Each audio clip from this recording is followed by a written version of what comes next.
সে শুধু শুধু শুভেন্দু অধিকারী কেন, আপনি শ্রমিক ভট্টাচার্য বলুন, তাদের সভাপতি 3 দিন ধরে তার আওয়াজই আলাদা, তার যে ভাষা দিল্লিতে এবং বডি ল্যাঙ্গুয়েজ যে ইসিআই কে ভেবেছিল বিহারে তাদের পক্ষে, সেই ইসিআই সেই জ্ঞানেশ কুমার, কারণ বিহারে তো যে সরকার, রাজ্য সরকার, সেটা তো তাদের পরে না, আমরা একদম ফরে, আমি জানি না ইসিআই কাদের ফরে, শাসক দলের ফরে না একটা সাংবিধানিক কনস্টিটিউশনাল বডি, সে নিরপেক্ষ, আমরা জানি না তার কতটা নিরপেক্ষ, প্রশ্ন চিহ্ন উঠিয়ে দিচ্ছে বিরোধীরা।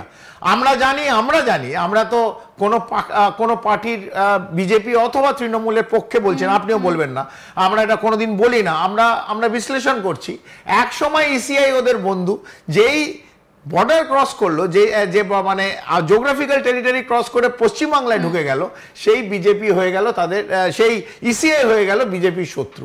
তো কোনো জায়গায় বন্ধু, কোনো জায়গায় শত্রু, তার মানে যখন তাদের পক্ষে কোনো জিনিস হচ্ছে না, তারা তাকে শত্রু বানিয়ে দিচ্ছে, অথবা যখন তার পক্ষে হচ্ছে তার সে বন্ধু হচ্ছে। কিন্তু এখানে যার সঙ্গে লড়াই করছে, যার সঙ্গে বিজেপি লড়াই করছে এবং দীর্ঘদিন ধরে চেষ্টা করছে, 2014 পর 2016 দেখেছি, 2019 দেখেছি, 2021 দেখেছি, যখন বলেছিল ইস বার 200 পার, এবং বিভিন্ন সময়ে প্রধানমন্ত্রী এবং স্বরাষ্ট্রমন্ত্রী বারবার প্রায় 22 থেকে 24 বার 2021-এ পশ্চিমবাংলার টিকিট নিয়ে, টিকিট মানে ট্যুরিজমের টিকিট নিয়ে বিভিন্ন জায়গায় ঘুরেছিল। 77-এ গিয়ে ফিগারটা আটকে গেছিল, এবং সেই সময় আইপ্যাকের যিনি হেড ছিল প্রশান্ত কিশোর, তিনি বলেছিলেন যে বিজেপি, বঙ্গ বিজেপি 100 ক্রস করবে না। অনেকে হেসেছিল, কারণ যেখানে প্রধানমন্ত্রী বলছে, যেখানে স্বরাষ্ট্রমন্ত্রী বলছে যে ইস বার 200 পার, সবাই ভেবেছিল যে প্রায় সরকারটা গড়ে নিল বিজেপি 2021-এ, এবং সেই অনুযায়ী একটা মন্ত্রকের লিস্টও বানিয়ে ফেলেছিল বিজেপি, কে মুখ্যমন্ত্রী, কে স্বরাষ্ট্রমন্ত্রী, বিজেপি। একটা জিনিস কর্নেল চৌধুরী, আমরা যদি বিরোধী দলকে একটু দেখি, তাহলে কোথাও গিয়ে এই যে ধরে নিন শিক্ষা ক্ষেত্রে যে দুর্নীতিটা হয়েছে, কিংবা স্বাস্থ্য ক্ষেত্রে যে দুর্নীতিটা হয়েছে, সেই সমস্ত জিনিসকে ইস্যু না করে বিরোধী দল অনেক বেশি ফোকাস করছে ধর্ম ধর্ম ধর্ম করে। সেটাই কি কোথাও গিয়ে একটা ড্রব্যাক হয়ে যাচ্ছে না? কেন ওরা চেষ্টা করেছিল, ওরা এই যে বাঘ আসছে বিজেপি, আপনি তো ফলো করছেন অনেকদিন, 2014 প্রথমে 2013 সারদা হয়েছিল, এবং 2014 সারদা নিয়ে বহু কথা বলেছিল 2014 সময়।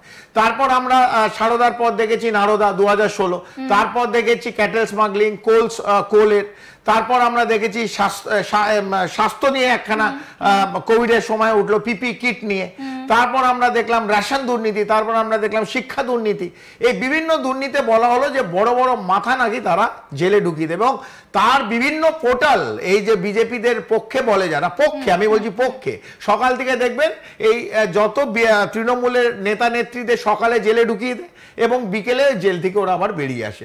তো এইভাবে যখন দেখছে পশ্চিমবাংলা, দেখছে পশ্চিমবাংলা 10 কোটি মানুষ দেখছে, বিজেপি রোজই বলছে বাঘ আসছে, রোজ ওরা সিবিআই ইডি নিয়ে 2016 থেকে এই এখন পর্যন্ত 2025 প্রত্যেক দিন পশ্চিমবাংলায় সিবিআই সকাল থেকে ভোর 6টার থেকে বিভিন্ন গাড়ি নিয়ে বিভিন্ন জেলায় দৌড়ে বেড়াচ্ছে, একজনকেও ধরতে পারছে না।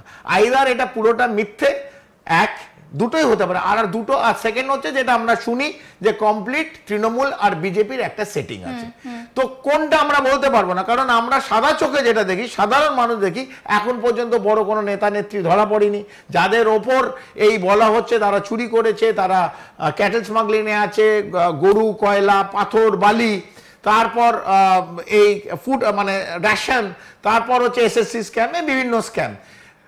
কোর্টে দীর্ঘদিন ধরে মানে তারিখ পে তারিখ চলছে, কিন্তু আসল বাংলার মানুষ, 10 কোটি মানুষ, যে প্রধানমন্ত্রী, যে স্বরাষ্ট্রমন্ত্রী বারবার বলেছে এই পার্টিটাকে ভেঙে দেবে, এদের অ্যারেস্ট করবে, এরা বিরাট দাগি আসামি, করাপশনের মধ্যে সবাই মাথায় পৌঁছতে হবে, এই মাথা পৌঁছতে হবে। আমরা শুনে আছি 2016 থেকে 2025 হয়ে গেল, মাথায় আর কেউ পৌঁছতে পারছে না। মাথায় ভাব আছে কিনা, মানে মাথায় মানে দিল্লি বা কলকাতায় একটা ভাব আছে কিনা, দিদি দাদার কোথাও সেটিং আছে কিনা, যেটা শোনা যায়, আমরা জানি না। তো সেইখানে এইটা পুরোটাই বাংলা মানুষের কাছে একটা নাটক হচ্ছে, যে নাটক আমরা গতকাল বিরোধী নেতার সঙ্গে যারা গেল সিইও অফিসে, সেই নাটক দেখলাম না সত্যি কোনো ঘটনা হচ্ছে আমরা জানি না। একেবারেই। আর এইখান থেকেই একটা খুব গুরুত্বপূর্ণ ডেটা আপনাদের সঙ্গে শেয়ার করব, সেটা হচ্ছে যে নির্বাচন কমিশনের তরফ থেকে বলা হয়েছে যে এই যে রাজ্যে এসআইআর হয়েছে সেখানে মৃত ভোটার কত, সেক্ষেত্রে দাঁড়িয়ে যেটা দেখা যাচ্ছে যে রাজ্যের 2208 খানা বুথ, 2208 খানা বুথ, সেই 2208 খানা বুথে কিন্তু দেখা যাচ্ছে যে কারুর কোনো মৃত্যু হয়নি। আমরা যদি বাংলার যে ডেথ রেট সেটা দেখি, সেখানে কিন্তু প্রায় 5 হচ্ছে সেই ডেথ রেটটা 1000 জনের ক্ষেত্রে। তাহলে করে কি এমন সঞ্জীবনী বুটি এই এতগুলো বুথের মানুষ পেলেন যেখানে 20 বছরে কারুর মৃত্যু হয়নি? সেই ডেটা আপনাদেরকে আমরা দেখাবো এবং সেই ডেটা দেখলে আপনারা বুঝতে পারবেন যে জেলা ভিত্তিক সেই ডেটা রয়েছে, যেখানে কিন্তু পরিষ্কার লেখা রয়েছে যে কোথায় কত শতাংশ, মানে কোথায় কতটা পার্সেন্টেজ রয়েছে যেখানে কারুর কোনো মৃত্যু হয়নি। এবং যেহেতু আমরা দেখতে পাচ্ছি যে এত রকমের দুর্নীতি, তাহলে এখানেও কি কোনো দুর্নীতি রয়েছে? এই মুহূর্তে আপনাদেরকে দেখাচ্ছি যে জেলা ভিত্তিক যদি আমরা দক্ষিণ 24 পরগনা দেখি, দক্ষিণ 24 পরগনাতে গণনা বলছে যে 760, পুরুলিয়ার ক্ষেত্রে 228, মুর্শিদাবাদের ক্ষেত্রে 226, মালদার ক্ষেত্রে 216, এরপরে যদি আমরা দেখি নদিয়ার ক্ষেত্রে 130, বাঁকুড়ার ক্ষেত্রে হচ্ছে 101, হাওড়ার ক্ষেত্রে 94, পূর্ব মেদিনীপুরে 90, বীরভূম 86, উত্তর 24 পরগনা 82, জলপাইগুড়ি হচ্ছে 56, হুগলি 54, দক্ষিণ দিনাজপুর 15, দক্ষিণ দিনাজপুর 40, পশ্চিম মেদিনীপুর 15, উত্তর দিনাজপুর 11, পূর্ব বর্ধমান 9, আলিপুরদুয়ার 3, কোচবিহার 2, দার্জিলিং 2, কালিম্পং 1, উত্তর কলকাতা 1, পশ্চিম বর্ধমান 1। টোটাল হচ্ছে যেটা আপনাদেরকে বললাম যে 2208। আমি কর্নেল চৌধুরীর কাছে একটুখানি আসবো। কর্নেল চৌধুরী, কোথাও গিয়ে যেহেতু মানে উত্তরবঙ্গে তৃণমূলের যে হোল্ড সেটা অতটা স্ট্রং নয় বলে কি এখানকার মানুষ সঞ্জীবনী বুটিটা পায়নি? মানে অ্যাভারেজ যদি দেখি এতগুলো জায়গাতে, মানে এত সংখ্যায় কারোর 20 বছরে মৃত্যু হয়নি, মানে এটা তো পুরো অমরত্ব পেয়ে গিয়েছে না? দেখুন মানে খুব অদ্ভুত ভাবে একদম উত্তরবঙ্গ। আমরা তো নীলকণ্ঠক শুনেছি, শিব যে বিষ পান করে নিয়ে অমর হয়ে গেল। আমরা সেই জায়গা জানি না বাবা রামদেবের কোনো গুলি, নতুন কোনো প্যাকেজ আয়ুর্বেদিক এই জায়গাগুলোতে পাঠিয়েছিল কিনা, যেখানে এবং সবচেয়ে উপরে হচ্ছে দক্ষিণ 24 পরগনা, ডায়মন্ড হারবার, দক্ষিণ 24 পরগনা, অভিষেক ব্যানার্জির গড় যেটা আমরা জানি।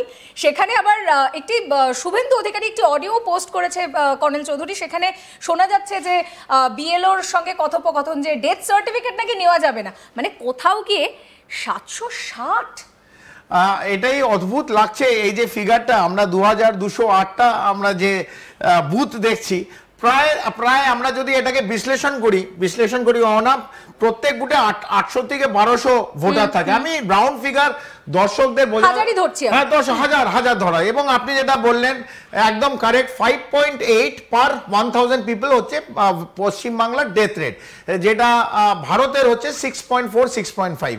তো 5.8 হচ্ছে পশ্চিমবাংলার ডেথ রেট। সেই জায়গায় আমরা যদি টোটাল করি, মানে এই 2208 ইন্টু 1000 করি, অ্যাপ্রক্সিমেটলি 22 লাখ। তো 22 লাখ লোকে, এই আপনি বললেন লাস্ট হয়েছিল 2002, তারপর 2025, এই সময় প্রায় 22 লাখ যারা এই বুথে আছে তাদের কারো মৃত্যুবরণ হয়নি।